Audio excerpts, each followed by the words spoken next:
अस्सलाम वालेकुम जी। मेरा नाम सुहेल अब्बास है और आप देख रहे हैं learn with Suhail official YouTube channel. नाज़रीन, माशाल्लाह एमपीटी हो चुका है और बहुत से स्टूडेंट्स अल्हम्दुलिल्लाह अल्हम्दुलिल्लाह उसमें कामयाब भी हो चुके हैं। अल्लाह ताला उनको जो अगला एग्ज़ाम है रिटर्न का उसमें भी कामयाब करे। नेक्स्ट, अब जो इशू है वो ये है कि अब यहाँ से ऑनवर्ड ये जो जर्नी है towards return and to be stay motivated and to be tuned with your study with full zest and zeal. You will be some sort of difficult task, but everyone has to do it who is going to appear, inshallah. तो उसके लिए first you have to do is make your study plan. सो उसके लिए मैं थोड़ी सी मैंने कोशिश की है कि मैं कुछ थोड़ा बहुत गाइड कर सकूं। Hopefully it will be beneficial for you. तो इसको देखते हैं। अब जो आपके पास है टाइम जो है वो 3 मंथ्स है, मतलब कि October, November and December. Exclude one last month, January from it. उसकी जो रीज़न है वो मैं आपको बताता हूँ। आज अगर 3 तारीख है तो अगर आप देखें तो अक्टूबर के 31 दिन होते हैं और दिसंबर के भी 31 दिन। तो ये जो 1-2 दिन गुजरे हैं वो आप इनके अंदर ही ऐड करें, मतलब कि you have exact 3 months. So in these 3 months you have to make a plan and plan your hours, days and weeks and months.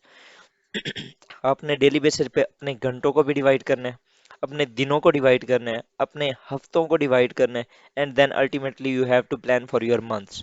So ये थोड़ा सा आपको एक आधा दिन ले जाएगा, मतलब कि आपने कुछ चीज़ों को देखना होगा। एक आध दिन तो मैं खैर ज़्यादा कह रहा हूँ। अगर आप 1 से 1.5 घंटा 2 घंटे लगाएं तो होपफुली ये हो जाएगा।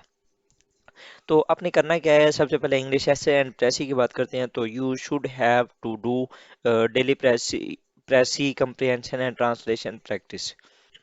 आपने इसकी प्रेसी जो प्रैक्टिस है वो किस तरह करनी है। आपने प्रेसी एक दिन करनी है, दूसरे दिन कंप्रिहेंशन, तीसरे दिन ट्रांसलेशन, चौथे दिन फिर प्रेसी, पांचवें दिन फिर कंप्रिहेंशन, छठे दिन फिर ट्रांसलेशन। इस तरह आपने अल्टरनेटिव डेज पे ना आपकी अपनी प्रेसी कंप्रिहेंशन एंड ट्रांसलेशन आपने करनी है। नेक्स्ट अगर देखें तो इंग्लिश ऐसे, तो आपने कोशिश ये करनी है कि एक वीक के अंदर ऑलमोस्ट एक ऐसे लिखें। अब ये जो 3 मंथ हैं अगर आप देखें तो चार, अगर फॉर एग्जांपल एक मंथ के अंदर आप 4 ऐसे लिखते हैं तो 3 मंथ्स के अंदर मतलब कि आपने 12 ऐसे लिखने हैं। तो ये it will be great achievement for you because it will be helping you to how to write an essay, और किस तरह मतलब कि ना आपने उस फेज से गुजरना है जो आपने एग्जाम डे में जाके बैठना है। तो कोशिश ये करनी है कि आपने जो पहले स्टडी करनी है, आपने जो अभी तक स्टडी की है वैसे वो भी इनफ है, लेकिन आपने ना 3 से 4 दिन लगाने हैं अपने जो ऐसे है उस लिखने की रिसर्च पे। उसके बाद आपने उसकी आउटलाइन बनानी है, then you have to write it. So कोशिश ये करनी है कि एक वीक के अंदर एटलीस्ट एक ऐसे लाजमी लिखें, और अगर फॉर एग्जांपल आप एक ऐसे नहीं लिख सकते तो एटलीस्ट एक आउटलाइन बनाएं विद इंट्रोडक्शन एंड कंक्लूजन आपने उसका लिखना है। ठीक है, और ये आप किसी को चेक करवाएं तो ज़्यादा बेहतर होगा। नेक्स्ट अगर देखें तो और आपने क्या करना है, अपने प्लान बनाना है फॉर बाकी जो आपके 10 सब्जेक्ट्स हैं, और उनको जो के अब माशाल्लाह काफ़ी तैयारी तो ऑलरेडी हो चुकी होगी। आपने जस्ट लास्ट टच देना होगा। उसके लिए आपने नोट्स मेकिंग करनी है और शॉर्ट नोट्स लाजमी बनाने हैं, मतलब कि आपके जो एग्जाम्स डे में आपके काम आएंगे। आप ये देखें कि आपने एक दिन के अंदर 2 पेपर देने हैं, तो एक पेपर की तो तैयारी आप कर जाएंगे, ओके। और उस दिन थोड़ा सा आप दूसरे पेपर को भी देख लेंगे, लेकिन आपने 2 पेपर्स के दरमियान आपके पास सिर्फ 1 से 2 घंटे होंगे। तो आपने उन 2 घंटों के लिए ऐसा क्या करना है जिससे आप उस सारे सब्जेक्ट्स को दोबारा रिवाइज कर सके। तो वो आपके जो शॉर्ट नोट्स होते हैं वो आपको उसके लिए काफ़ी हेल्पफुल साबित होते हैं। कोशिश करें मॉक्स दें, मॉक से आपकी प्रैक्टिस होती है। और ना दें इतने ज़्यादा, मतलब कि जो एक्सपेंसिव होती हैं एकेडमीज वहाँ पर ना दें, लेकिन जो नॉर्मल एकेडमीज चल रही होती हैं या कोई टीचर्स होते हैं वो आपको काफ़ी इस लिहाज से हेल्प कर सकते हैं। वो आपको कुछ अच्छे एग्जाम वो क्वेश्चंस अकॉर्डिंग टू एग्जाम वो बना के दे सकते हैं। ये बेसिकली ये नहीं होता कि ये जो मॉक्स हैं ये एग्जाम्स के अंदर आने होते हैं, बेसिकली ये एक प्रैक्टिस होती है। तो आपने अपनी प्रैक्टिस को सेट करना है बस। और बहुत ज़्यादा आईआर पोल साइंस इसके ऊपर तवज्जो नहीं देनी, कोशिश करनी है आपने एक बैलेंस्ड अप्रोच रखनी है। और जो आपके छोटे सब्जेक्ट्स हैं जिनका सिलेबस छोटा है वहाँ पर आपने थोड़ा सा टाइम कम लगाना है, और उस टाइम को आपने यूज़ करना है for your longer subjects like IR pol science.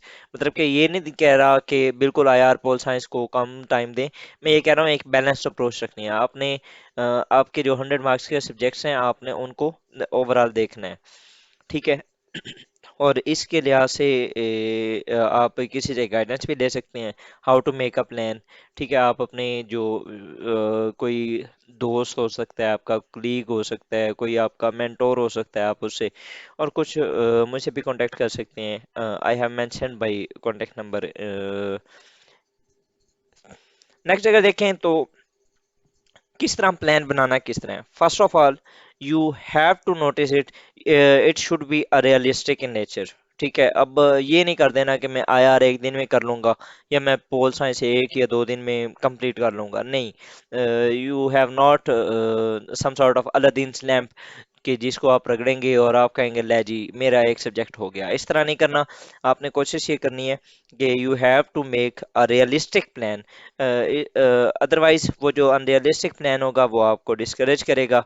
अगर फॉर एग्जांपल आपका एक दिन पूरा नहीं होता प्लान, तो आप सोचेंगे यार ये आज का दिन तो होने, अगले दिन आप उसके ऊपर फिर काम करना ही छोड़ देंगे। सो कोशिश ये करनी है कि एक रियलिस्टिक प्लान हो, एक टारगेट सेट करें आप अपने, कि यार आज के दिन ना मैंने ये चीज़ें करनी है, and you have to do this and that. और कोशिश ये करनी है कि आपने उस दिन वो करके ही उठना है। और अल्टीमेटली क्योंकि हम ह्यूमन हैं, हमारी नेचर है, हम अल्टीमेटली अपने जो टारगेट्स हैं उनको अचीव नहीं कर पाते, तो कोई मसला नहीं है, ignore it. And next day you have to do the next plan, not the previous day plan. Because अगर आप अगले प्लान को छोड़ देंगे और उसी पिछले को कंप्लीट करने में लगेंगे, तो you have in your mind that जो आपका नेक्स्ट डे का प्लान है वो सफर होगा, और फिर अल्टीमेटली वो एक ना बंच सा बनता जाता है, और इन द एंड आपके लिए काफी हार्मफुल साबित होता है। ठीक है, write down your plan, it will be more effective than just saying I will do this and that. So आपने उसको राइट डाउन करना है, and then on your study table, on your, it should be on sticky notes और on your laptop, it must be mentioned. ठीक है, उसके बाद जी जब आपने प्लान बना लेना है जो मैंने आपको पहले बताया, to follow it in good good faith, it will not be going as per your plan, however you have to follow it, आपने उसको लाजमी फॉलो करना है। ठीक है, if you give time to your one subject more, you have to know that your other subjects will be on the receiving end, and in the exam both have equal marks। अगर for example आप किसी एक subject को तो दे देते हैं थोड़ा सा टाइम, लेकिन दूसरे से आप वो छीन लेते हैं, तो एग्जाम हॉल के अंदर एग्जामिनर को तो सेम सब्जेक्ट्स आपने, मतलब कि 100 मार्क्स का ही पेपर है, 100 मार्क्स का, तो आपने वहां पर अपने 100 मार्क्स की ही बात करनी है। और अगर फॉर एग्जांपल आप किसी एक सब्जेक्ट को ज़्यादा टाइम दे रहे हैं तो दूसरे को कम दे रहे हैं, इसका मतलब है आपने जिसको कम दे रहे हैं उसमें से मार्क्स आप खुद ब खुद एग्जामिनर को कह रहे हैं sir you can cut it from here.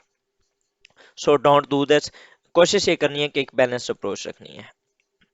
उसके बाद जी लास्ट मंथ प्लान, वो जो मैंने आपको कहा था कि आपने एक्सक्लूड करना है, उसमें आपने क्या करना है, जस्ट राइट। आपने right right right and right के ऊपर कारबंद रहना है, वो आपकी एक राइटिंग प्रैक्टिस होगी।